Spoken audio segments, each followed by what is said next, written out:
Hello friends, स्वागत है आपका BSc role higher engineering mathematics solution में। इस वीडियो में हम लोग प्रॉब्लम 2.2 का थियरी करेंगे। वीडियो में आगे बढ़ने से पहले मैं आपसे बोलूँगा कि अगर आपने पिछले वीडियो नहीं देखा है 2.1 का तो डिस्क्रिप्शन में लिंक मिलेगा, उस पर जाकर देख लो। सीरीज से चलोगे तो आपको ज़्यादा समझ में आएगा, कंसेप्ट क्लियर रहेंगे। फ्रेंड्स, प्रॉब्लम 2.2 मैट्रिक्स बेसिस पे है, मैट्रिक्स का बेसिस यूजेस है। तो पहले हम जो इसका थियरी मैट्रिक्स करेंगे। आपसे रिक्वेस्ट बस इतना ही है कि इस चैनल को ज़्यादा ज़्यादा शेयर कीजिए, जिससे काफ़ी लोगों को नॉलेज पहुंच पाए और इंडिया प्रगति कर पाए। Problem 2.2 theory. फ्रेंड्स, पिछले वीडियो में हमने जो मैट्रिक्स डिस्कस किया था, मैट्रिक्स क्या होता है, लेकिन उसमें हमने शॉर्ट में डिस्कस किया था। इसमें डिटेल में डिस्कस करेंगे क्योंकि प्रॉब्लम इसी के बेसिस पे है। समझते हैं मैट्रिक्स क्या। A system of mn numbers arranged in a rectangular formation along m rows and n columns and bounded by the brackets, this bracket, इसको स्क्वायर ब्रैकेट बोलते हैं, is called m by n matrix which is written as m cross n matrix. यानी matrix m into n numbers का एक ऐसा system है जो कि रेक्टेंगुलर फॉर्मेशन में अरेंज रहते हैं उसके नंबर, और वो जो है नंबर रोज और कॉलम में रहते हैं। m फॉर रोज, इसमें mn दिया है, m फॉर रोज, और n फॉर कॉलम्स। ठीक है। और वो बॉन्डेड किस में होते हैं, इस तरह के ब्रैकेट में बॉन्ड होते हैं, मतलब इस नंबर जो है इसी ब्रैकेट में होते हैं। ये स्क्वायर ब्रैकेट फ्रेंड्स, ठीक है। और इसको क्या बोलते हैं, called an m by n matrix. और जो अरेंज रहते हैं यानी m रोज और n कॉलम्स में, उसको बोलते हैं m बाई n मैट्रिक्स। ठीक है। Which is written as m cross n, जिसको कैसे लिखते हैं, m क्रॉस n से लिखते हैं। इसको डायग्राम समझिए। देखिए ये आपके m रोज, देखिए ये जो लाइन है आपका नीचे जो जाता है, ये जो ऐसे नीचे जा रहा है ऐसे, ठीक है, इसको हम लोग बोलते हैं कॉलम। ठीक है ना, इसको कॉलम बोलते हैं। और जो ऐसे लाइन जाएगा, ऐसे लाइन में अरेंज होगा जो नंबर, उसको रोज़ बोलते हैं। ठीक है। और इसी रोज़ और कॉलम को जो अरेंज है नंबर, जितने ब्रैकेट के अंदर, इस ब्रैकेट के अंदर जितने नंबर अरेंज हैं ये, ठीक है, इसी से जो है मैट्रिक्स बनते हैं। और अगर मान लीजिए एग्जांपल से कि m इसके जो है m रोज है, ठीक है ना, ये जो है लाइन जो है m है, m नंबर तक है, ठीक है। और ये जो लाइन ऐसे जो पड़ा हुआ है ये जो है n नंबर तक है, तो m क्रॉस n इसको लिखेंगे हम। ठीक है। अभी हम डिटेल में इसको समझेंगे, डायग्राम से डिटेल में मैंने बताया हुआ है आगे। अब ऐसे समझ लो, ठीक है ना, ऐसे जो होता है ऐसे ऐसे इस तरह से सीधे लाइन खींचा होता है, उसको बोलते हैं फ्रेंड्स रो। और जो ऐसे खड़ा लाइन खींचा होता है उसको बोलते हैं कॉलम। तो इसी के अरेंज में जो नंबर होते हैं इस ब्रैकेट के अंदर, इसको बोलते हैं मैट्रिक्स। ठीक है फ्रेंड्स, अगला पॉइंट डिस्कस करते हैं। A matrix is denoted by a single capital letter. यानी मैट्रिक्स को कैसे डिनोट करते हैं, सिंगल कैपिटल लेटर। जैसे कि ये देखिए, ये कोई मैट्रिक्स है तो इसे सिंगल कैपिटल लेटर से करेंगे। जैसे ये बड़ा वाला ए, चाहे बड़ा वाला बी, सिंगल, छोटा वाला लेटर नहीं, कैपिटल लेटर। ठीक है, कैपिटल लेटर से डिनोट करते हैं। चलिए आगे देखते हैं। Matrix of order m into n पढ़ो इसको, m into n has m rows and n columns. ठीक है। मैट्रिक्स का अगर ऑर्डर पता करना एम एन का होगा तो इसका मतलब है कि उसके m रोज होंगे और n कॉलम होंगे। ठीक है। अगर मान लीजिए कि दिया हुआ क्वेश्चन में ऑर्डर एम एन का है, ठीक है ना, ऑर्डर एम एन का है, इसका मतलब क्या है, इसका मतलब ये है कि उसमें नंबर ऑफ m रोज हैं और नंबर ऑफ n कॉलम्स हैं। अगला पॉइंट समझते हैं। Each of the m n numbers is called an element of matrix.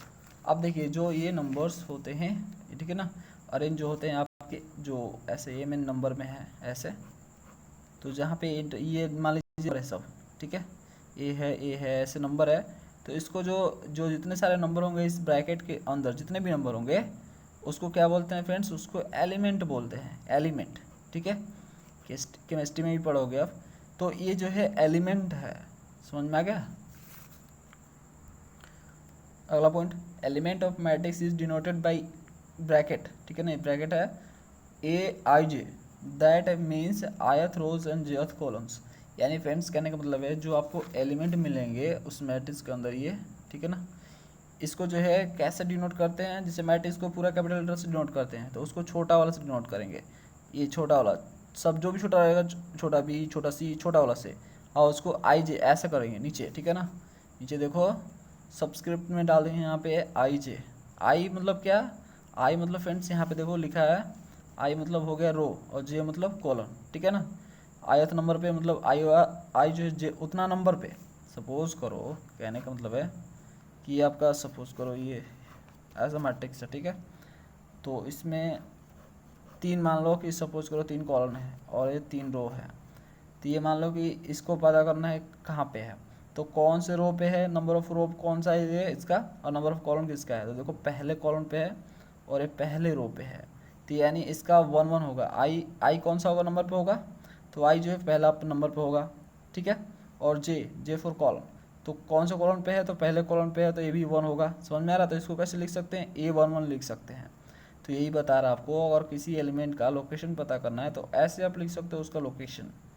कोई भी देखो होगे मैथ में आप पढ़े होगे ना, XYZ वाला जो ऐसे होते हैं आपके, ठीक है ना। तो इसमें आपको किसी का लोकेशन पता करते हैं तो x, y ऐसे लिखते थे, ठीक है। तो इसमें अगर किसी एलिमेंट का लोकेशन पता करना है, लोकेशन लिखना है, तो उसको ऐसे लिखते हैं हम, उस नंबर को लिख देंगे, ठीक है ना। ऐसे डिनोट करते हैं छोटा वाला से, छोटा लेटर से, और उसको जो भी रहेगा जिससे जो जिस नंबर पे कॉलम है, तो नंबर पहले पे कॉलम है, पहले नंबर पे कॉलम में है तो वो जो है 1 लिख देंगे, पहले नंबर पे रो में है तो 1 लिख देंगे। समझ में आ रहा, इस तरह से लिखते हैं एलिमेंट का लोकेशन। अगला पॉइंट डिस्कस करते हैं, a matrix should be treated as a single entity with numbers of components. अब फ्रेंड्स ये बोल रहा है कि आपको जो है ना ये पूरे मैट्रिक्स को आपको एक सिंगल एंटिटी ही जो है ट्रीट करना है, भले उसमें बहुत सारे नंबर होते हैं, ठीक है। उसमें मान लीजिए ये आपका ये मैट्रिक्स है, इसमें बहुत सारे नंबर है, जैसे 3 रोज हैं यहाँ पे, 3 कॉलम्स है यहाँ पे, ठीक है। तो इसमें नंबर होंगे तो कितने होंगे टोटल, मान लीजिए कि 9 होंगे टोटल, 9 एलिमेंट्स है इसमें, तो नंबर ऑफ एलिमेंट 9 है। तो इसको सिंगल एंटिटी क्यों करते हैं भाई, इतने सारे नंबर है, ठीक है। तो ये बोलना चाहता आपसे कि इतने सारे नंबर्स हैं नहीं, ठीक है। यहाँ पे देखो लिया नंबर ऑफ कंपोनेंट्स भरे पड़े हैं इसमें, फिर भी हम इसको कैसा ट्रीट करते हैं, सिंगल एंटिटी ट्रीट करते हैं। तो ये मैट्रिक्स से क्या है, ए मान लीजिए ये है, तो इसको सिंगल एंटिटी मानेंगे, ठीक है। एक सिंगल ही है, ये सिंगल ही है पूरा। अगला पॉइंट डिस्कस करते हैं, a matrix can not reduce a single number and the question of finding the value of a matrix never arises. अब ये बोल रहा है आपको कि आप जो है सिंगल नंबर फाइंड नहीं कर सकते हो, मैट्रिक्स का एक सिंगल वैल्यू फाइंड नहीं कर सकते, इससे डिटरमिनेंट का एक सिंगल वैल्यू फाइंड कर सकते थे, ठीक है फ्रेंड्स। इससे उसमें क्या होता था कि डिटरमिनेंट में क्या होता था, एक लाइन खींचा होता, उसमें जो आपके नंबर होते थे सपोज करो, तो उसमें जो है आप वैल्यू निकालते थे तो एक वैल्यू निकल के आता था इक्वल में, ठीक है, कोई ना कोई वैल्यू निकल के आता था, तो सिंगल एक नंबर निकल के आता था। लेकिन मैट्रिक्स में ऐसा पॉसिबल नहीं है, इसमें सिंगल नंबर नहीं निकाल सकते हो आप, ठीक है। ऐसा क्वेश्चन एराइजेस नहीं होता, ऐसा क्वेश्चन बनता भी नहीं है। तो फ्रेंड्स इस तरह से ये होता है, इसका आप सिंगल नंबर फाइंड भी नहीं कर सकते हो, लेकिन फिर भी इसे सिंगल एंटिटी ही समझा जाता है, क्योंकि ये system of m n numbers का अरेंजमेंट होता है, ठीक है ना। वो कंपोनेंट्स होते हैं, नंबर ऑफ कंपोनेंट्स, बस उसको सिंगल ही ट्रीट किया जाता है। चलिए अब देखो डायग्राम समझाते हैं आपको, ठीक है। अब देखो ये डायग्राम मैट्रिक्स का, मैंने अब बोला कि मैट्रिक्स को कैपिटल से डिनोट करते हैं, कैपिटल लेटर से, तो यहाँ पर ए जैसे हो गए ऐसे डिनोट करते हैं। मैट्रिक्स कैसे में होता है, आपको ब्रैकेट्स में अरेंज होते हैं, तो ये देखो 2 ब्रैकेट्स और दोनों ब्रैकेट के बीच जो है सारे नंबर्स हैं, इस तरह से अरेंज है, ठीक है। और जो इस तरह से है फ्रेंड्स, यहाँ पे देखो जो इस तरह से अरेंज है, ठीक है ना, वर्टिकली, ठीक है, उसको बोलते हैं कॉलम। जो ऐसे इस तरह से जो है अरेंज है हॉरिजॉन्टली, इसको बोलते हैं रो, ठीक है। अब जितने सारे इस एलिमेंट इसको जो भरे पड़े हैं, जितने सारे नंबर से भरे पड़े हैं, इसको क्या बोलते हैं, एलिमेंट बोलते हैं, ठीक है। जैसे A11, A12, AIJ, ये सारा का सारा फ्रेंड्स ये क्या है आपका, ये सारा का सारा आपका एलिमेंट है।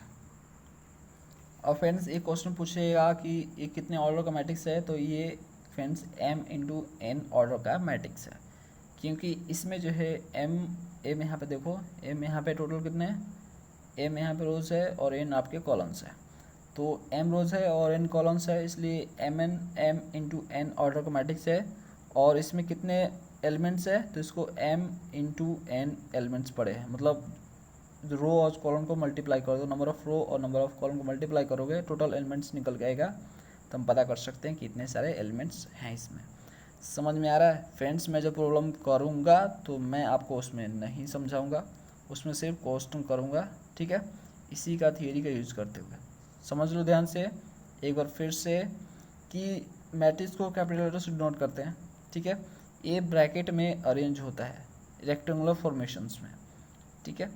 और जितने इस ब्रैकेट में ये नंबर्स भरे पड़े हैं इसको बोलते हैं एलिमेंट, और जो इस तरह से लाइन खींचे मतलब वर्टिकल लाइन में पड़े हुए हैं एलिमेंट इसको बोलते हैं कॉलम, और इस तरह से जो रो में पड़े हुए हैं उसको बोलते हैं रो ही बोलते हैं, ठीक है। तो मैंने पहले ही बता दिया। ये जो हॉरिजॉन्टली में पड़े हैं नंबर उसको बोलते हैं रो, ठीक है।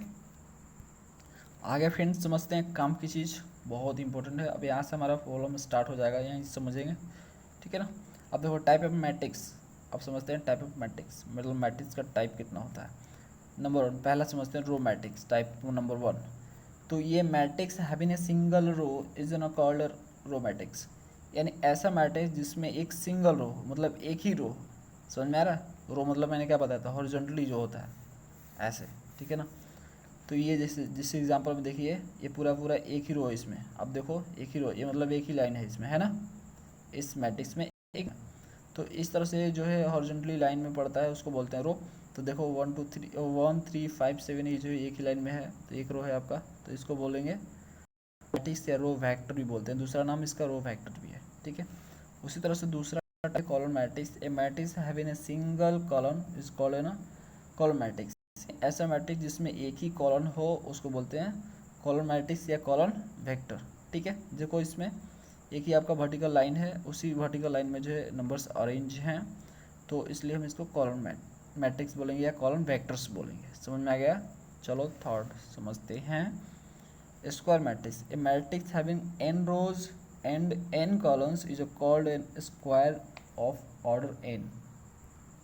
यानी फ्रेंड्स ये बोल रहा है कि ऐसा मैट्रिक्स जिसमें n रोज हो और n ही कॉलम हो, मतलब जितने रो है उतने ही कॉलम है, तो उसको हम स्क्वायर मैट्रिक्स बोलते हैं। कितने ऑर्डर का, तो n ऑर्डर का। यहाँ पे m इंटू n ऑर्डर नहीं होता है, क्योंकि भैया नंबर ऑफ रोज और नंबर ऑफ कॉलम तो बराबर हैं, तो बराबर हैं तो एक ही बोलेंगे, दोनों सेम है।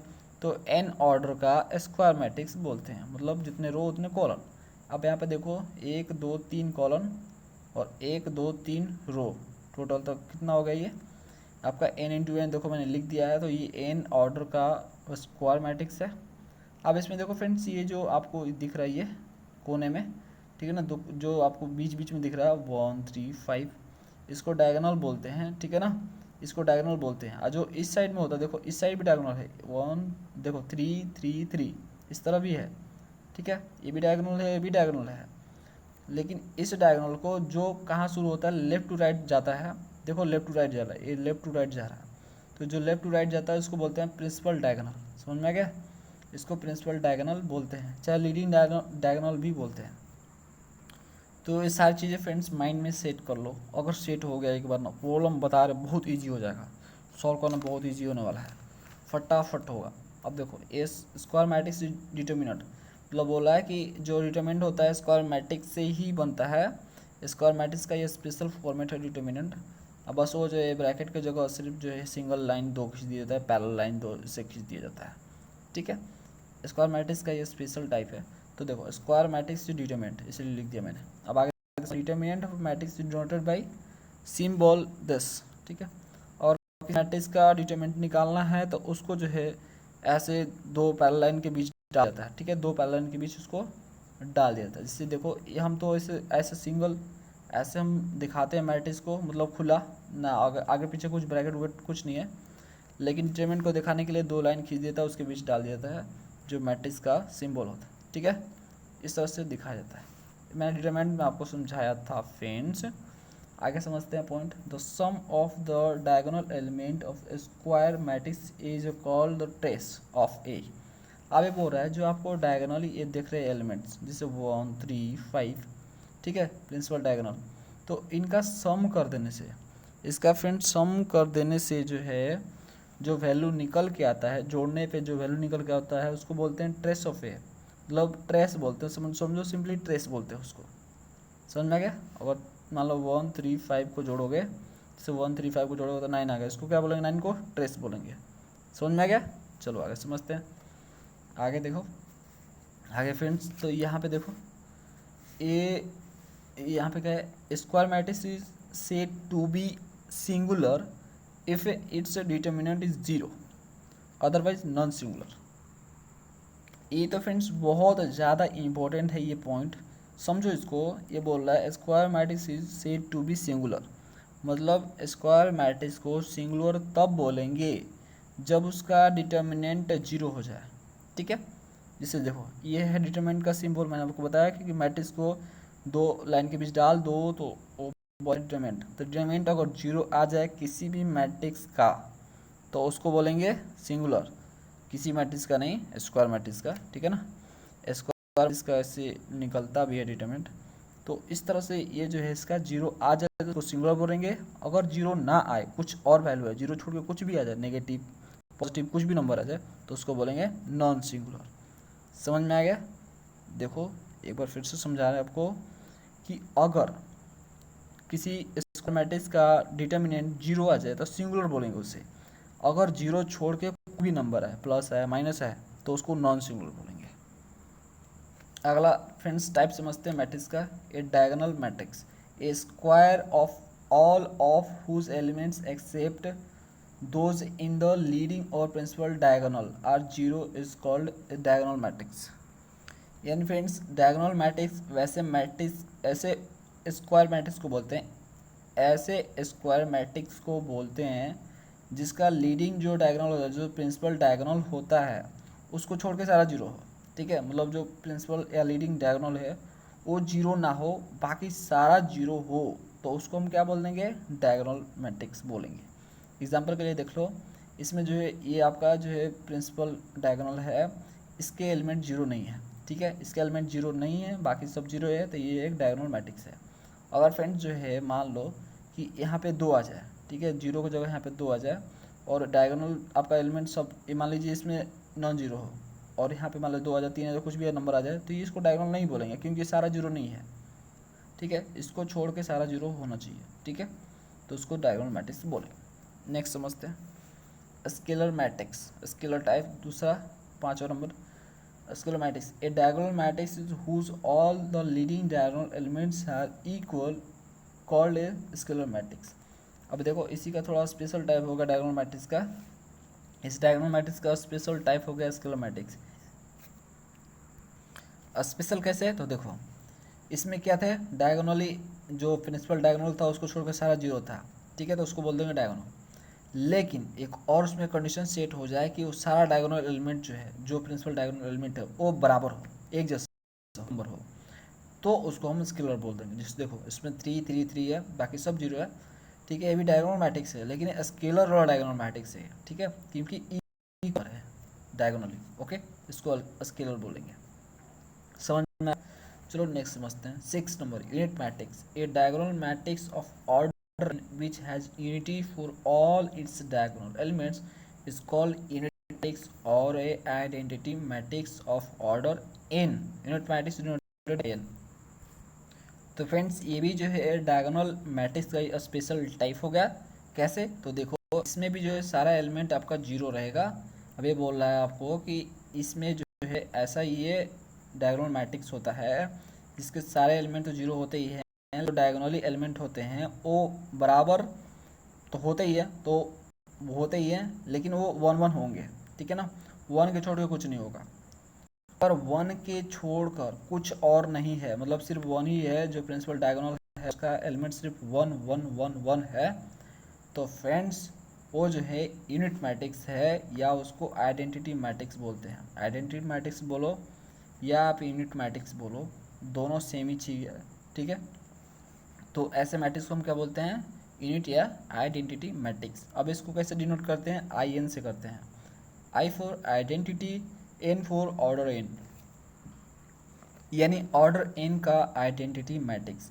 फ्रेंड्स मैट्रिक्स में स्क्वायर मैट्रिक्स बहुत ही इंपॉर्टेंट चीज़ है, इसी पे ज़्यादा कर क्वेश्चन बनते हैं, तो ये ज़्यादा हम यहाँ पे डिटेल में समझाए हैं, और बुक में भी ऐसा ही दिया है, तो इसलिए मैं आपको ज़्यादा बता रहा हूँ। ठीक है, तो क्या रहेगा यूनिट मैट्रिक्स में? सारा एलिमेंट जीरो रहेगा, बस डायगोनली एलिमेंट जो है सेम रहेगा। सेम का मतलब 1 1 ही सिर्फ रहेगा। अगर 1 छोड़ के कुछ और है और एक जैसा है तो उसको स्केलर बोल देंगे, अगर एक जैसा नहीं है तो उसको सिर्फ डायगोनल एलिमेंट्स बोलेंगे, डायगोनल मैट्रिक्स बोलेंगे। ठीक है, जैसे देखो इसमें 3 है, यहाँ पे 3 कॉलम है, 3 रो है, तो इसलिए 3 लिखा मैंने। ठीक है, यानी 3 ऑर्डर का जो है आइडेंटिटी मैट्रिक्स है या यूनिट मैट्रिक्स। फ्रेंड्स अगला पॉइंट समझते हैं null matrix. If all the elements of matrix are zero it is called null और जीरो मैट्रिक्स। यानी ऐसा मैट्रिक्स जिसका सारा एलिमेंट जीरो हो, कुछ भी एलिमेंट कोई नंबर नहीं होना चाहिए, सिर्फ जीरो भैया जीरो, तो उसको हम जीरो मैट्रिक्स बोलेंगे या नल मैट्रिक्स बोलेंगे, नल या जीरो। ठीक है, एग्जाम्पल के लिए देख सकते हो इसमें सारा एलिमेंट जीरो है, ये एक नल और जीरो मैट्रिक्स है। फ्रेंड्स नेक्स्ट 8 नंबर टाइप समझते हैं symmetric matrix. A square matrix ए, ठीक है ना, मैट्रिक्स को कैसे डिनोट करते हैं ए से, और उसको एलिमेंट से कैसे डिनोट करते हैं, एलिमेंट को ए आई जे से। ठीक है, ए एलिमेंट हो गया, आई मतलब ये बताएगा आई रो पे है और जे आपका कॉलम बताएगा, मतलब के कॉलम पे है, के नंबर ऑफ कॉलम पे है।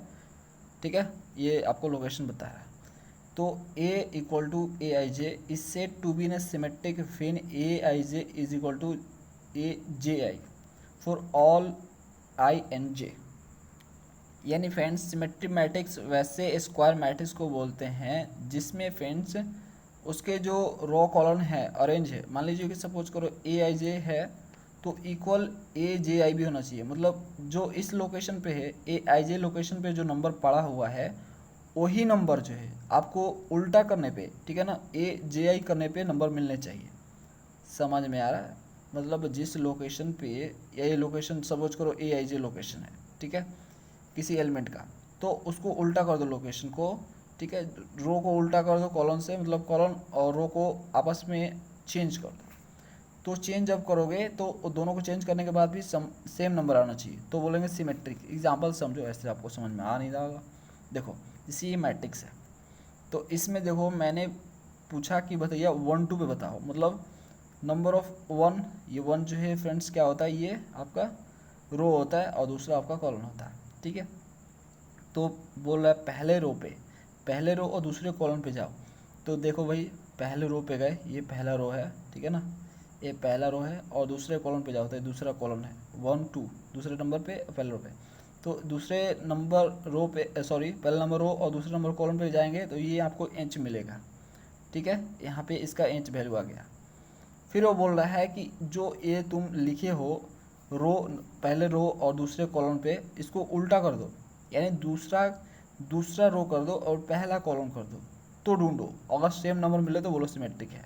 तो देखो 8 2 1 कर दिया, मतलब दूसरा रो कर दिया और पहला यहाँ पे देखो कॉलम कर दिया। ठीक है, अब ये ढूंढो जाके। तो देखो फ्रेंड्स हम दूसरे रो पे जाते हैं, तो ये रहा दूसरा रो, यानी ये वाला दूसरा रो है। ठीक है, और पहले कॉलम पे, यानी पहले कॉलम पे जाते हैं, ये रहा पहला कॉलम। तो यहाँ पे देखो इंच फिर मिल गया, तो सेम नंबर मिल गया, तो ऐसा इसको बोलेंगे सिमेट्रिक। बस याद रखना सिमेट्रिक करने के लिए ये कंडीशन फुलफिल होना चाहिए कि ए i j equal to a j आई है। जिस लोकेशन पे वो रहेगा उसके लोकेशन के रो और कॉलम को बस आपस में इंटरचेंज कर दो, अदला बदली कर दो, रो को कॉलम बना दो, कॉलम को रो बना दो। उसके बाद फिर से चेक करो, अगर सेम नंबर मिल जाए तो समझो कि वो सिमेट्रिक है। सेम मिलना चाहिए, साइन का भी डिफरेंस नहीं, प्लस तो प्लस, माइनस तो माइनस। अब आगे देखते हैं 9 नंबर स्क्यू सिमेट्रिक मैट्रिक्स। ये क्या चीज़ है भैया, तो देखो क्या चीज़ है, ए स्क्वायर मैट्रिक्स ए, ठीक है ना, स्क्वायर मैट्रिक्स को ऐसे डिनोट करते हैं, is said to be skew symmetric matrix when a i j equal to minus a j i for all i and j and all the leading diagonal elements are zero. तो एक अभी आपने symmetric समझा, ये आपका skew symmetric है। तो इसमें क्या रहेगा, इसको कब देखो पहचानेंगे, कैसे पहचानेंगे, तो पहचानना इस तरह से है कि जो ए आई जे है वो इक्वल होना चाहिए माइनस जे आई के, मतलब रो और कॉलम को आपस में इंटरचेंज करोगे, अदला बदली करोगे, तो उसका साइन अलग आना चाहिए। देखो नंबर सेम आना चाहिए, नंबर में कोई अंतर नहीं होना चाहिए, लेकिन साइन उल्टा होना चाहिए उसका। और प्लस है तो उसका जो है रो और कॉलम को इंटरचेंज अदला बदली करते हो तो जो नंबर मिले उसका साइन उल्टा हो उससे। ठीक है, हर आई जे के लिए, सबके लिए, एक के लिए स्पेशल नहीं है, सब के लिए जितना पड़ा हुआ एलिमेंट सबके लिए है। तो और एक और कंडीशन है कि जितना भी लीडिंग डायगोनल है, मतलब प्रिंसिपल जो डायगोनल है वो उसके एलिमेंट जीरो होना चाहिए। ठीक है, 2 कंडीशन है। ये दूसरा कंडीशन कोई मानने लायक नहीं है, ठीक है ना। ये तो ऑटोमेटिक होगा ही जीरो, अगर जीरो नहीं होगा तो वो जो है ये कंडीशन फुलफिल ही नहीं होगा। ए i J not equal to जो है not equal to minus a j आई, ये फुलफिल ही नहीं होगा। तो ये कोई इंपॉर्टेंट नहीं है, ऐसे मैंने लिख दिया आपको कि जीरो होते हैं। ओके, तो देखो यहाँ पे एग्जांपल समझाते हैं आपको। इसमें देखो, इसमें आप मान लो सपोज करो 1 2 खोज रहे, A12 खोज रहे हो, तो A12 जो यहाँ पे मतलब नंबर ऑफ रो 1, तो नंबर ऑफ रो 1 और नंबर ऑफ कॉलम 2 दूसरे कॉलम पे ढूंढो। तो ये देखो पहला रो है ये और दूसरा कॉलम ये है, तो इस पर इंच मिल गया, ठीक है। और अब जो इसको आपस में मतलब कर दो, तो 1 1 2 है तो 2 1 कर दो, 2 1 कर दिया मैंने। अब 2 1 करने के बाद जो ढूंढो यानी दूसरा रो, तो दूसरा रो भैया ए है और पहला कॉलम यानी पहला कॉलम ए है। तो ये देखो माइनस एच मिल गया आपको इसमें, तो ये देखो माइनस एच आ गया। तो ये देखो साइन दोनों का एक दूसरे से उल्टा है, नंबर सेम है लेकिन साइन उल्टा है एक दूसरे के। तो बोले इसको स्क्यू सिमेट्रिक मैट्रिक्स। तो सिमेट्रिक और सिमेट्रिक में कुछ ज़्यादा डिफरेंस नहीं है, एक का सेम नंबर आता है, एक का सेम नंबर तो आता है लेकिन साइन उल्टा आता है। स्क्यू है भैया, तो स्क्यू मतलब टेढ़ा मेढ़ा समझो एक तरह से। तो टेढ़ा मतलब समझो जस्ट उल्टा, जो नंबर आ रहा है उसका एक उल्टा साइन आएगा। सिमेट्रिक सेम आएगा, स्क्यू सिमेट्रिक सेम ही आएगा लेकिन साइन उसका उल्टा होगा उससे, ठीक है। आगे समझते हैं अपर ट्रायंगुलर मैट्रिक्स। तो ये क्या है भैया, a square matrix all of whose elements below the leading diagonal are zero is called an upper triangular matrix. यानी ऐसा मैट्रिक्स जिसका जो प्रिंसिपल डायगोनल है, जो लीडिंग डायगोनल है, उसका एलिमेंट देखो ध्यान से इसको, यानी ऐसा स्क्वायर मैट्रिक्स जिसका एलिमेंट जीरो हो, कहाँ का जीरो हो, तो लीडिंग डायगोनल के नीचे का जीरो हो, ठीक है। तो उसको क्या बोल देंगे फ्रेंड्स, अपर बोल देंगे, ठीक है ना। यहाँ पे देखो नीचे का जीरो बोले हम, जो लीडिंग डायगोनल है, लीडिंग डायगोनल कौन सा है, ये बी सी है, ये आपका लीडिंग डायगोनल है, ये चाहे प्रिंसिपल डायगोनल है, दोनों बोलो इसको। तो प्रिंसिपल डायगोनल लीडिंग डायगोनल के एलिमेंट, जो एलिमेंट पड़े हैं उसके जो नीचे वाला नंबर होता है, ठीक है ना, बिलो जो नंबर होता है वो जीरो होना चाहिए पूरा। तो नीचे का नंबर अगर जीरो है तो उसको बोलेंगे अपर, ठीक है। नीचे का अगर एलिमेंट, अगर लीडिंग डायगोनल जो एलिमेंट्स है उसके नीचे का नंबर जीरो है, सारा नंबर जीरो है, तो उसको बोलेंगे अपर ट्रायंगुलर मैट्रिक्स, ठीक है। और जस्ट उसके उल्टा लोअर वाला को लोअर बोलेंगे तब जब लीडिंग डायगोनल एलिमेंट के जस्ट ऊपर का नंबर सारा जीरो हो, ठीक है ना, ऊपर का नंबर सारा जीरो हो तो उसको बोल देंगे क्या, लोअर बोलेंगे। ऊपर का हो तो लोअर और नीचे का हो तो अपर। देखो थोड़ा उल्टा है ये, लीडिंग डायगोनल के ऊपर का है सारा एलिमेंट जीरो तो उसको बोलेंगे लोअर, लीडिंग डायगोनल के नीचे का एलिमेंट सारा अगर जीरो है तो उसको बोलेंगे अपर। फ्रेंड्स ये कोई अब उल्टा आपको देखने में लग रहा हो लेकिन है तो ये सही, ठीक है ना। बस ये जो डायगोनल एलिमेंट से समझ रहे हैं तो इसके कारण जो उल्टा लग रहा है आपको। अब देखो अपर है तो अपर ही है, देखो ध्यान से देखो, अपर है तो अपर ही है, मतलब जितने ऊपर सारे एलिमेंट है वो नॉन जीरो है, ठीक है। और ट्रायंगुलर इसलिए बोलते हैं क्योंकि ये जो जीरो बनता है ना, जो नीचे वाला नंबर जीरो बनता है चाहे ऊपर वाला नंबर जीरो बनता है, वो ट्रायंगल के फॉर्म में बनता है, इसलिए ट्रायंगुलर बोलते हैं इसको, ठीक है। देख सकते हो ट्रायंगल फॉर्म में बना है, इसलिए ट्रायंगुलर बोलते हैं।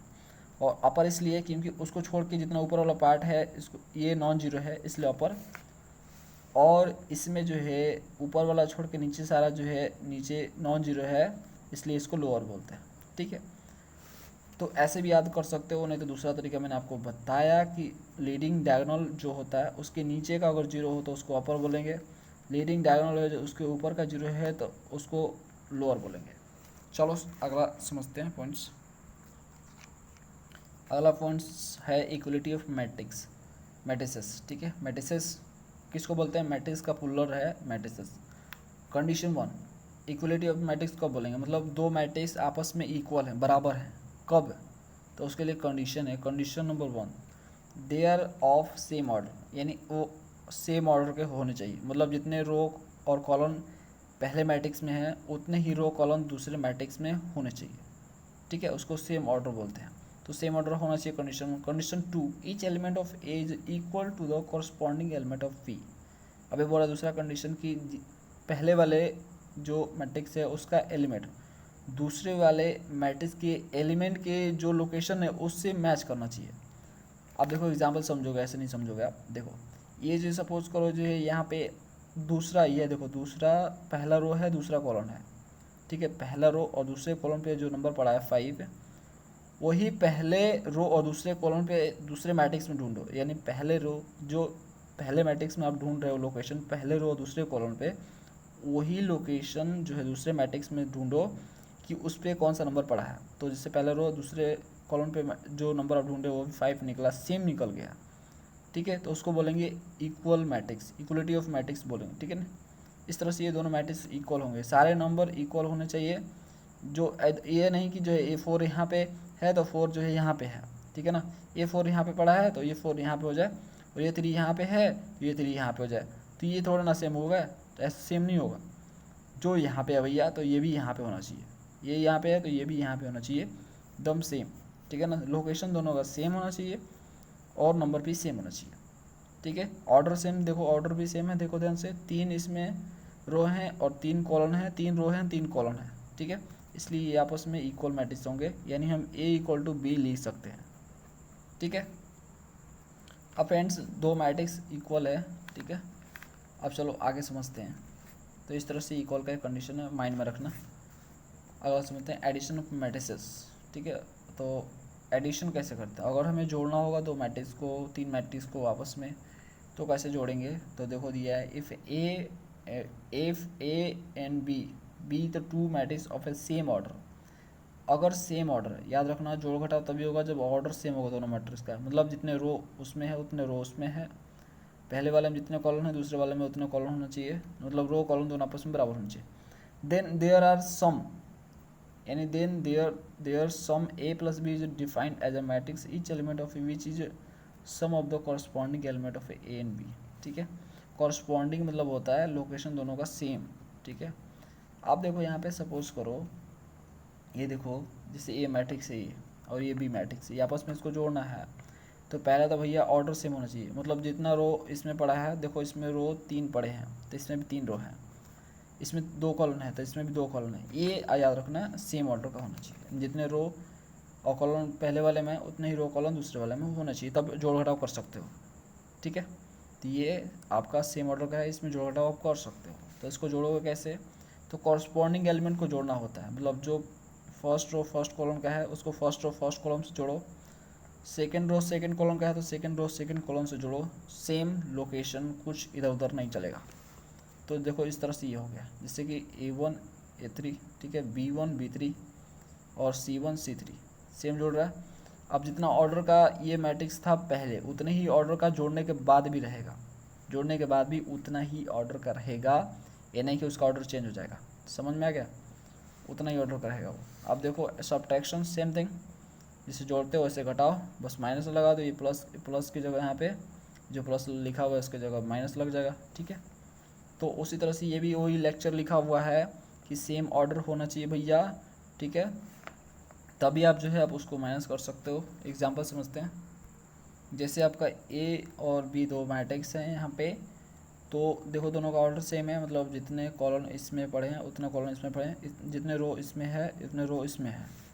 तो इसको आप घटा सकते हो, बस A - B लिख दो उसी एलिमेंट से। फर्स्ट रो फर्स्ट कॉलम को फर्स्ट रो फर्स्ट कॉलम से घटाओ, first second row second column को सेकेंड रो सेकेंड कॉलम से घटाओ। इस तरह से ये होगा, जितना ऑर्डर पहले था उतना ऑर्डर जोड़ घटाव करने के बाद भी रहेगा, ठीक है। इस तरह से माइनस करते हैं। अगला पॉइंट समझते हैं फ्रेंड्स, समझ में आ गया एडिशन सब्ट्रैक्शन, कुछ नहीं करना तो सिंपल ही है, तो बहुत इंटेलिजेंट लोग हो यार आप। आगे समझते हैं multiplication of matrix bye scalar. अब फ्रेंड्स हम मैट्रिक्स का मल्टीप्लिकेशन मेथड समझेंगे, सब्ट्रैक्शन एडिशन देख लिए जोड़ घटाव, अब गुणा भागा देख लेते हैं। तो देखो मल्टीप्लिकेशन कैसे आप करोगे, स्केलर से, यानी किसी नंबर से करना है, ठीक है। कोई कांस्टेंट नंबर ले लो, उससे मैट्रिक्स से मल्टीप्लिकेशन करना है, तो कैसे आप करोगे, the product of a matrix A by scalar के कोई कांस्टेंट नंबर है उससे मल्टीप्लाई करना है, is a matrix whose element is K time corresponding element of A, ठीक है।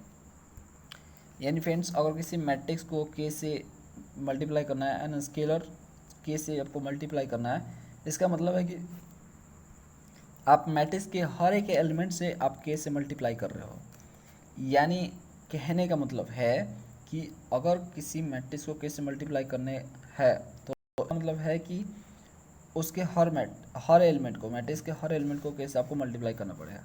एग्जाम्पल के लिए ए मैट्रिक्स है, उससे आप के से मल्टीप्लाई कर रहे हो, के ए कर दे रहे हो, तो सब में के से मल्टीप्लाई करना पड़ेगा, हर एलिमेंट में के से आपको करना पड़ेगा, तब जो है आप इस मल्टीप्लिकेशन को मानोगे, कंप्लीट मानोगे। ठीक है, इस तरह से स्केलर होता है, यानी किसी कांस्टेंट नंबर 2 हो, 3 हो, 4 हो, कुछ भी कांस्टेंट नंबर हो सकता है, तो ये पूरे मैट्रिक्स में मल्टीप्लाई करना है तो आपको हर एक एलिमेंट से उस नंबर को मल्टीप्लाई करना पड़ेगा। चलो आगे देखते हैं। अब scalar product is distributive, that means अब देखो बोल रहा है कि इसमें प्रॉपर्टीज है कि ये जो स्केलर प्रोडक्ट होते हैं, मतलब जो स्केलर से मल्टीप्लाई होते हैं, वो क्या होते हैं, डिस्ट्रीब्यूटिव होते हैं। यानी पहले क्या कर लो, दो मैट्रिक्स को आपस में जोड़ लो या घटा लो, तब आप कैसे करो तो सेम ही आएगा। या आप ऐसे कर सकते हो, पहले आप मल्टीप्लाई कर लो उस कांस्टेंट नंबर से दोनों में, तब जोड़ो तो भी सेम ही आएगा। ठीक है, तो ये जो है डिस्ट्रीब्यूटिव प्रॉपर्टीज़ को फॉलो करता है कि पहले जोड़ घटाव करके मल्टीप्लाई करो या मल्टीप्लाई करके जोड़ घटाव करो। ठीक है, आगे अब फ्रेंड्स समझते हैं मल्टीप्लिकेशन ऑफ मैट्रिसेस। यानी अब देखो मैट्रिसेस मल्टीप्लाई, दो मैट्रिक्स को आपस में मल्टीप्लाई करना बहुत इंपॉर्टेंट है। एक बार समझ लो तो आपके माइंड में सेट हो जाए। ठीक है ना, ऐसा समझ लो इसको, मैं आपको समझा देता हूँ क्योंकि इसका बहुत यूज होने वाला है और आगे जाकर लोग इससे भूल जाते हैं। ठीक है, जैसे जैसे टाइम बीतता है और रिवीजन नहीं करते हैं तो भूल जाते हैं, भैया कैसे मल्टीप्लाई करना था, भूल ही गया था। तो हम आपको तरीके से बताएंगे, समझना, ध्यान समझना फ्रेंड्स। ठीक है, देखो two matrices can be multiplied only when the number of column in the first is equal to the number of rows in second, such matrices are said to be conformable. तो friends दो matrix का multiplication देखो कब possible, पहले possibility तो समझो कि कब पॉसिबल है, ऐसा कब हो सकता है, मल्टीप्लाई आप कैसे कर सकते हो, कब करोगे। तो देखो मल्टीप्लाई आप तब कर सकते हो जब पहले वाले का जितना कॉलम है उतना ही रो दूसरे वाले का होना चाहिए। तब पहले भैया काउंट तुम कर लेना, जो पहला मैट्रिक्स यानी जो लेफ्ट में दिया है, लेफ्ट में अपने हैंड के लेफ्ट में देखो, जैसे मेरा ये लेफ्ट है और ये जो है राइट है। ठीक है, तो जो लेफ्ट में होगा उसका कॉलम कॉलम, ठीक है ना, कॉलम काउंट कर लेना कितने कॉलम, जैसे 3 कॉलम है उसमें, तो जस्ट राइट वाला पे जाना, उसमें रो काउंट करना भैया, ये राइट वाला ये लेफ्ट वाला। ठीक है, तो इसका हम काउंट करेंगे क्या, रो, कितना रो है, और इसका काउंट करेंगे कॉलम। तो इसमें 3 कॉलम है सपोज करो और इसमें 3 रो पड़े हैं, तो आपस में मल्टीप्लाई पॉसिबल है। ठीक है, तो मल्टीप्लाई तब पॉसिबल है जब पहले वाले का नंबर ऑफ कॉलम दूसरे वाले के नंबर ऑफ रो से बराबर है। समझ में आ गया। अब जब रो और कॉलम आपस में बराबर हैं तो मल्टीप्लाई हो सकता है। ठीक है, तो उसको बोलेंगे रो कॉलम बराबर है, तो ऐसे मैट्रिक्स को क्या बोलते हैं हम, कन्फॉर्मेबल बोलते हैं। मल्टीप्लाई जिसका पॉसिबिलिटी है पॉसिबल, उसको क्या बोलते हैं, कन्फॉर्मेबल। समझ में आ गया, यानी जिसका मल्टीप्लिकेशन संभव है उसको बोलेंगे कन्फॉर्मेबल, वैसे मैट्रिक्स को कन्फॉर्मेबल बोलेंगे। इसे फ्रेंड्स एग्जांपल समझो, जैसे ए मैट्रिक्स है, ये वाला है, अब बताओ कितने ऑर्डर का है, बताओ तो ये जो है कितना ऑर्डर का फ्रेंड्स, 1 2 3 1 2 3। यहाँ पे देखो 4 टोटल यहाँ पे रो है और 3 आपके कॉलम है, 1 2 3 कॉलम, 1 2 3 4 रो है यहाँ पे। तो कितना हो गया फ्रेंड्स, ये आपका 4/3 का हो गया। समझ में आ गया, 4/3 का है।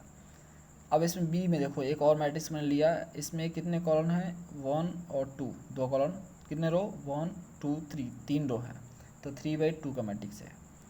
ओके, अब आपस में मल्टीप्लाई करना है इसको, तो अब पहले तो देखोगे ना पॉसिबिलिटी कि मल्टीप्लाई हो भी सकता है कि नहीं। तो ये पहला, ठीक है, सपोज करो कि आपको ए से बी को मल्टीप्लाई करना है, ए से बी बोला मैंने, ठीक है, ए टू बी बोला है, मतलब ए को लेफ्ट में लेना है और बी को राइट में लेना है। ठीक है, तो आपको मल्टीप्लाई करना है, तो पहले मैंने बोला कि अगर ए को बी से मल्टीप्लाई करना है, ठीक है ना, लेफ्ट वाला को राइट से मल्टीप्लाई करना है, तो लेफ्ट वाला का पहले कॉलम देखो कितना कॉलम है, तो इसमें कॉलम का आउट करो, 1 2 3। ठीक है, ये जो ये वर्टिकल लाइन होता है उसको कॉलम बोलते हैं ना, 1 2 3, 3 कॉलम है। चलो काउंट तो कर लिया, दूसरे वाले पे जाओ और उसमें रो काउंट करो, पहले वाले में कॉलम दूसरे वाले में रो, तो 1 2 3, 3 रो है, यानी मल्टीप्लाई संभव है, यानी एक तरह का ये कन्फॉर्मेबल मैट्रिक्स है। कन्फॉर्मेबल बोलेंगे इसको, ऐसे टाइप के मैट्रिक्स को कन्फॉर्मेबल बोलेंगे। ठीक है, रो कॉलम बराबर हो जाए आपस में तो अब ए टू बी हम कर सकते हैं, ए क्रॉस बी कर सकते हैं। देखो मैंने कर दिया यहाँ पे। अब इसको मल्टीप्लाई कैसे करना है, तो देखो कैसे करना है फ्रेंड्स। जो पहला वाला ये पड़ा हुआ है कॉलम, अब इस दूसरे वाले का रो तो आपस में बराबर है कॉलम से, पहले वाले के कॉलम से। तो अब देखो क्या करना है, इधर का जो नंबर है ना ऐसे उठाओ इसको, देखो ऐसे उठा के ऐसे ले चलो, जितना भी नंबर है उसको उठाया जैसे है वैसे उठाओ, बस ऐसे थोड़ा सा घुमा दो उसको, ऐसे पूरा का पूरा नंबर ले गए ऐसे ले जाओ।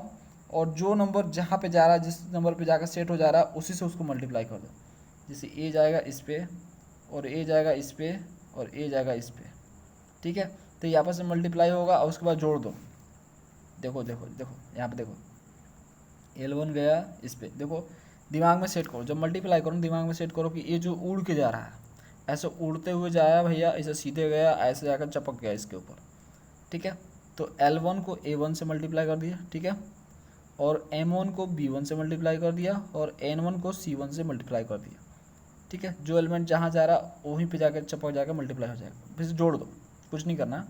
तो जैसे पहले वाले के साथ ऐसा हुआ, फिर यही जो दूसरे वाले के पास जाएगा। ये तो नीचे गिरते, पानी में जब आप जो है कुछ चीज़ फेंकते हो पत्थर, तो वो नीचे जाता है। तो सेम उसी तरह से जो ऊपर से आया भैया गिरा, तो नीचे होते हुए जाएगा। तो पहले इन लोगों से मिलेगा, ये 3 लोग भाई लोगों से मिलेगा। ठीक है, फिर 3 लोग भाई लोग से मिलेगा, फिर 3 लोग भाई लोग से मिलेगा। इस तरह से 3 लोग सबसे मिलते जाएगा, जब तक ये पूरे ख़त्म नहीं हो जाते, जब तक नीचे नहीं आ जाता पूरा, तब तक ये मिलता चला जाएगा सबसे और चपकता चला जाएगा सबके पास। देखो सबके पास चपकता जा रहा है। देखो L1 M1 C1, sorry L1 M1 N1 सब में है, L1 M1 N1, L1 M1 सब में, जब तक ये ख़त्म ना हो जाए सब में जाएगा और सबके साथ एक बार गले मिलेगा। ठीक है ना, अपना अपना जो है लोकेशन लेते हुए सब गले मिलेगा। तो गले मिल रहा है और आपस में भैया सबको जोड़ दो। ठीक है, इस तरह से ये जोड़ दो, तो एक एलिमेंट यहाँ से बन जाएगा, दूसरा एलिमेंट यहाँ से, तीसरा यहाँ से, चौथा यहाँ से। अब फ्रेंड्स इस तरह से पहले कॉलम का हो जाए तो दूसरे कॉलम को उठा लेना। ठीक, याद रखना इसमें कॉलम उठाना, तुम दूसरे वाले में कॉलम उठाना। तो पहले कॉलम उठा के मल्टीप्लाई कर लो, उसके बाद से जोड़ दो। उसके बाद दूसरे कॉलम को सेम वैसे ही लो, उठाओ और ऐसे आते हुए चला जाएगा वो भी। ठीक है, देखो इससे जा रहा है यहाँ पे देख सकते हो L2 M2 N2 L2 M2 N2, इस तरह सबसे मिलते जाएगा वो भी। और उसके बाद जो चपक जाएगा। ठीक है, और जोड़ घटाव हो जाएगा लास्ट में। जोड़ घटाव वो होना ही है, नॉर्मल सी चीज़ है, बस आपको याद रखना है कि कौन किससे जाकर चपकेगा। समझ में आ गया, इस तरह से ये होता है। आगे समझते हैं। इफ़ M क्रॉस N, ठीक है, M cross N order and P cross M order, then number of element after the multiplication of A and B is the N into P। यानी फ्रेंड्स किसी भी मैट्रिक्स को आपस में multiply करने से पहले क्या देखा जाता है, जितने उसके पहले वाले में कॉलम पड़े हैं उतने ही उसमें रो पड़े होने चाहिए। ठीक है, तो इसमें जैसे A में आपका M रो है, सॉरी M कॉलम है, तो B मैट्रिक्स है जिसमें कि M रो पड़े हैं, तो ये आपस में मल्टीप्लिकेशन में संभव है। अब काउंट करने, अब बताओ, मतलब क्वेश्चन आ गया एग्जाम में कि ये बताओ तो भैया कि अगर जो है M क्रॉस N का मैट्रिक्स है A और B जो है P क्रॉस M का मैट्रिक्स है, तो बताओ मल्टीप्लाई करने के बाद कितने एलिमेंट होंगे। अब इसमें देखो, इसमें कितने एलिमेंट है, देखो 4/3 का है। ठीक है ना, ये 12 एलिमेंट पड़े हुए इसमें, और इसमें कितना है 3/2 का है, तो n 3 दूनी की 6 है, 6 एलिमेंट इसमें है, 12 इसमें है। मल्टीप्लाई होकर बताओ कितना एलिमेंट बनेगा, जब मल्टीप्लाई होगा तो कितना एलिमेंट बनेगा। तो ये फ्रेंड्स आपको इससे मिल जाएगा आपको। ठीक है, यानी कैसे मिलेगा, तो दूसरे पहले वाले का आप देख लेना कितना जो है उसका कॉलम है। ठीक है, तो इसमें देखो कितना कॉलम है, 1 2 3, 3 कॉलम है इसमें। ठीक है, और दूसरे वाले को क्या देख लेना, और दूसरे वाले को आपको रो देख लेना है। तो कितने रो पड़े हैं इसमें, 1 2 3। ठीक है ना फ्रेंड्स, इसको फिर से ध्यान समझो। ठीक है, देखो जैसे कि पहला मैट्रिक्स M क्रॉस N का है, मतलब M रोज और N कॉलम है, और दूसरा मैट्रिक्स N क्रॉस P का है, यानी N रोज और P कॉलम्स है। तो नंबर ऑफ पहले वाले में क्या देखना होता है, कॉलम, और नंबर ऑफ रो दूसरे वाले में देखना होता है, और दोनों बराबर हो, जिससे इसमें N है बराबर है, तो मल्टीप्लिकेशन संभव है। अब आपको नंबर ऑफ एलिमेंट निकालने हैं कि मल्टीप्लाई करने के बाद कितने एलिमेंट हो जाएंगे।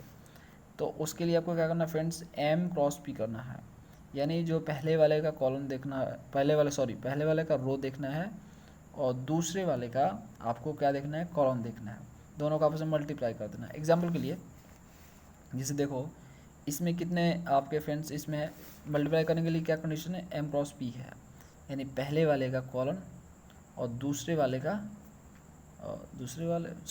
पहले वाले का रो है, एम तो पहला तो रो होता है ना फ्रेंड्स, पहला रो और दूसरा कॉलम, ठीक है। तब पहले वाले का रो काउंट करो और दूसरे वाले का कॉलम काउंट करो।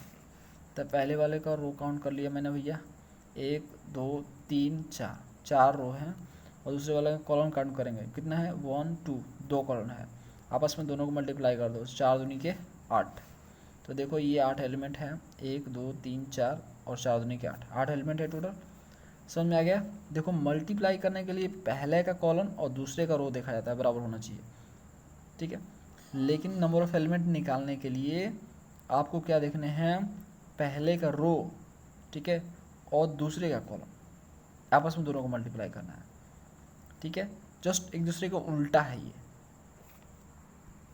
यानी मल्टीप्लिकेशन संभव है कि नहीं ये देखने के लिए क्या करना है आपको, पहले वाले का कॉलम काउंट करना और दूसरे वाले का रो काउंट करना, बराबर हो गया।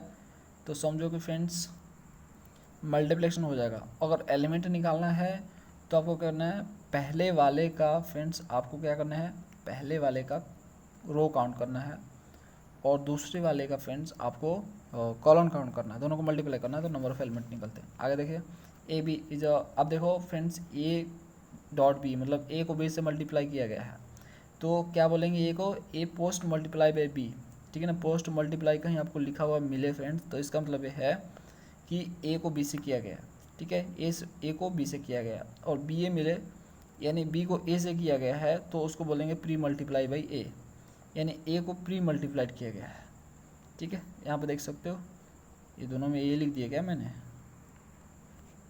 यहाँ पे बी होगा, ठीक है। अब देखो पोस्ट मल्टीप्लाई मतलब फ्रेंड्स ये है कि जो है देखो यहाँ पे पोस्ट यानी बाद में बी को किया गया, ए के बाद बी है तो पोस्ट हो गया, ठीक है। और ए के पहले बी है इसलिए उसको प्री हो गया, प्री मल्टीप्लाइड।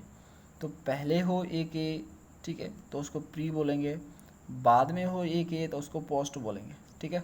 तो ऐसा अगर पोस्ट आपको प्री मिले तो समझ लेना कि बाद में मल्टीप्लाई किया जाए किसी नंबर से, ए को मैट्रिक्स हो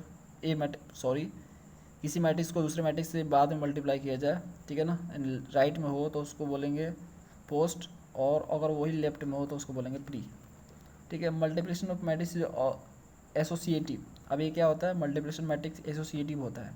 एसोसिएटिव कहने का मतलब है कि आप मल्टीप्लाई अगर तीन मैट्रिक्स है उसमें से जो है आपको क्या करना है, आप जैसे ए बी है तो आपस में उसको मल्टीप्लाई कर लो, उसके बाद सी से कर सकते हो, चाहे आप जो है बी सी यू कर लीजिए उसके बाद ए सी कीजिएगा, ऐसा इसमें पॉसिबल है।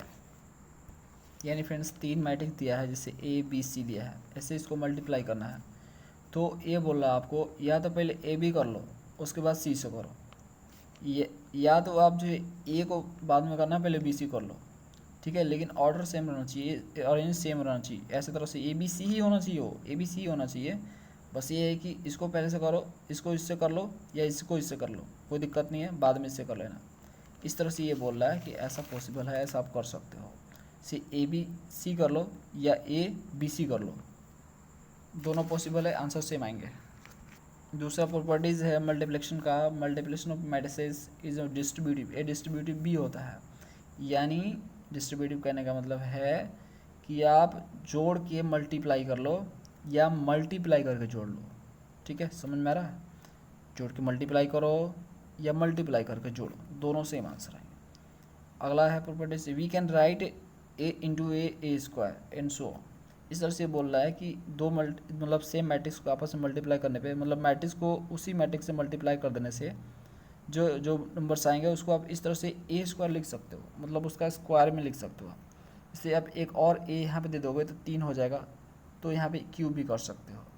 इस तरह से पावर के फॉर्म में भी आप लिख सकते हो, कोई दिक्कत नहीं है। फिर अगला जो है आपको बता रहा प्रॉपर्टीज कि इफ़ ए स्क्वायर ए है then matrix is called the idempotent. अब बोल रहा है अगर ए स्क्वायर ए हो जाए, मतलब किसी मैट्रिक्स को अपने मैट्रिक्स से उसी मैट्रिक्स से मल्टीप्लाई कर दो, यानी किसी मैट्रिक्स को उसी मैट्रिक्स से मल्टीप्लाई कर दो और सेम नंबर आ जाए, मतलब सेम मैट्रिक्स आ जाए, जो मैट्रिक्स पहले था वही आ जाए, तो उसको बोलेंगे आइडम्पोटेंट बोलेंगे। ठीक है, एग्जाम्पल समझ में आ गया। देखो एग्जाम्पल से कि ये मैट्रिक्स है ये, ठीक है, इसको इसी से मल्टीप्लाई कर दे रहे हैं, ए भी ए है, ये भी ए है और ए भी ए है, दोनों का मल्टीप्लाई कर रहे हैं। जब मल्टीप्लाई कर रहे हैं जो ए आ रहा है वही मल्टीप्लाई करने के बाद आ जाए सेम। ठीक है, दोनों मल्टीप्लाई करने के बाद भी फिर ए ही आ जाए। ठीक है, यानी ए स्क्वायर करने पे जो ए स्क्वायर कर लिया, मतलब ए इंटू ए कर दिए, ठीक है, फिर भी वही आ जाए। यानी सिंपली समझो ए इंटू ए करने पे ए आ जाए तो समझो उसको बोलेंगे आइडम्पोटेंट। ये आगे जाकर बहुत हेल्प कर रहा है आपको। तो आइडम्पोटेंट क्या होता है समझ लो कि जब मैट्रिक्स को किसी मैट्रिक्स को उसी मैट्रिक्स से मल्टीप्लाई कर देते हैं और फिर वही मैट्रिक्स आ जाता है जो पहले था, तो उसको बोलेंगे आइडम्पोटेंट। ठीक है, क्लियर। तो फ्रेंड्स ये था कंप्लीट थियरी, ठीक है ना, मैट्रिक्स का। अब जो हम प्रॉब्लम्स करेंगे पूरा नेक्स्ट में। तो फ्रेंड्स मिलते हैं नेक्स्ट वीडियो में। Thanks for watching.